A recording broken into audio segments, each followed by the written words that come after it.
The prisoners used scissors to cut a slit in the floor of the train. Then when the train entered a switch track, they used the massive noise as cover to remove a metal plate from the carriage. The guard on the roof didn't notice anything.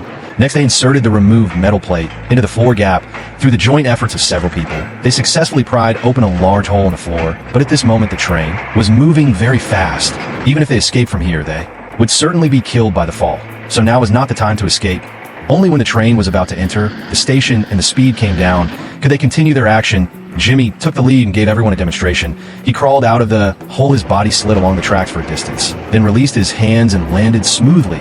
Next, everyone followed Jimmy's method and successfully escaped from the train, safely landing on the ground, then finding the right moment they rolled out from under the train, but they didn't immediately flee. Instead, when the guards weren't paying attention, they climbed back onto the train because this train was transporting prisoners of war and each carriage had a soldier guarding it. Next, Jimmy and his group prepared to rescue all 500 prisoners of war on the train under extremely dangerous conditions. Fortunately, these soldiers were very focused, keeping their eyes on the front carriage the whole time and never looking back. This gave Jimmy a good opportunity.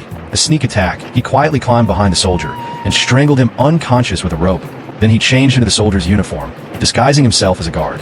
Seeing this, his companion quickly climbed onto the roof. He was ready to use the same method to replace the guard in the front carriage. But at this time, the train had already reached the station and soon stopped. His companion had no choice but to quickly retreat and temporarily halt the action. Since it was nighttime, Jimmy wasn't recognized by the other guards. To avoid suspicion, he could only climb down from the train and rest with them. The observant Jimmy noticed that the guards were all resting on the same side of the train. So he quickly had his companion, hiding under the train, go to the other side of the train and open the last carriage, releasing the prisoners of war inside. In an instant, they had dozens more helpers. His companion led the group onto the roof, then divided them into groups of two. At the right moment, they jumped off the train simultaneously, easily subduing the unprepared guards. By the time the officer on the train reacted, Jimmy and his companion had already rushed up with guns, but before they had time to celebrate, they discovered another train approaching from behind.